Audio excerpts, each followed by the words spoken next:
ओम नमो भगवते वासुदेवाय नमः। स्वागत है आप सभी का मेरे यूट्यूब चैनल पर। मैं हरिओम शर्मा आज आपको भगवान विष्णु की और भगवान शिव की सुंदर कथा सुना रहा हूँ। यह कथा सुनने से धन्य दान बढ़ता है, सुख समृद्धि आती है और हर प्रकार के संकट दूर हो जाते हैं। योगिक कथाओं में से कई ऐसी कथाएं हैं जिसमें भगवान शिव की करुणा की कथा बताई गई हैं। वही भगवान विष्णु और शिव एक ही हैं, इनमें कोई भी भेद नहीं समझना चाहिए। किसी की इच्छा पर वह भोलेनाथ भोलापन दिखाते हुए सबको वरदान देते हैं। एक बार गजेंद्र नामक एक असुर था। गजेंद्र ने बहुत तप किया और शिव से यह वरदान पाया कि वह जब भी उन्हें पुकारेगा शिव जी को आना ही पड़ेगा। भगवान भोलेनाथ बिना सोचे समझे वरदान दे देते हैं। जितने ज़्यादातर राक्षस हुए हैं सभी भगवान शिव की आराधना करते थे, क्योंकि उनको पता था कि भगवान शिव बिना सोचे समझे आशीर्वाद दे देते हैं और निवारण के लिए भगवान विष्णु को आना पड़ता है। ऐसे ही एक राक्षस था गजेंद्र, जिसने भगवान शिव की कठोर तपस्या की और उन्होंने भगवान से वरदान मांगा कि प्रभु मैं आपसे वरदान में चाहता हूँ कि जब मैं आपको पुकारूं तभी आपको मेरी रक्षा के लिए आना पड़ेगा। त्रिलोकी को सदा शरारत ऋषि नारद ने देखा कि गजेंद्र हर छोटी छोटी बात के लिए शिव को पुकार लेता है, तो उन्होंने गजेंद्र के साथ एक चाल चली। अब जब गजेंद्र को वरदान मिल गया कि प्रभु जब मैं आपको पुकारूं तो आपको आना ही पड़ेगा, तो वो क्या करता था कि जब छोटी छोटी बातों पर भगवान शिव को परेशान करने लगा, छोटी छोटी बातों पर भगवान शिव को पुकारता था।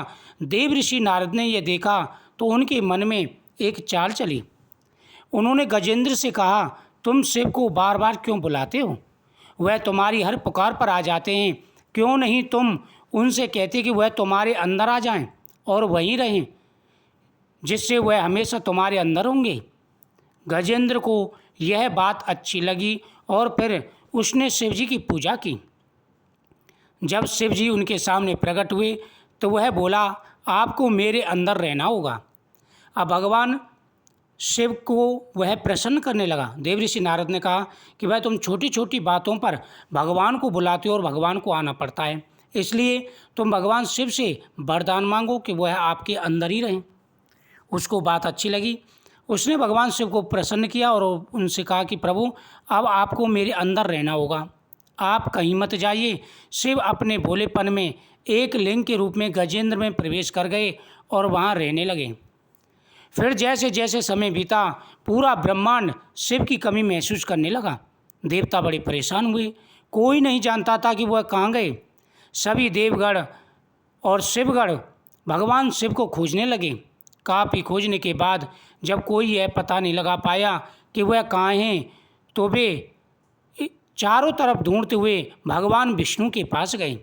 इधर शिवगढ़ और देवतागढ़ सभी भगवान को खोजने लगे, लेकिन उनको कहीं भी शिव दिखाई नहीं दिए। वह बड़े परेशान हुए और आखिर में भगवान विष्णु के पास गए। विष्णु जी ने स्थिति देखी और कहा वह गजेंद्र के अंदर हैं।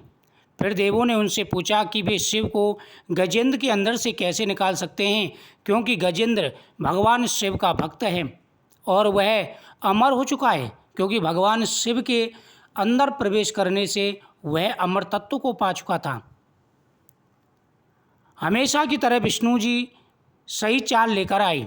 देवगढ़ से भक्तों का रूप धारण कर गजेंद्र के पास आए और बहुत भक्ति के साथ शिव जी की स्तुति गान करने लगे।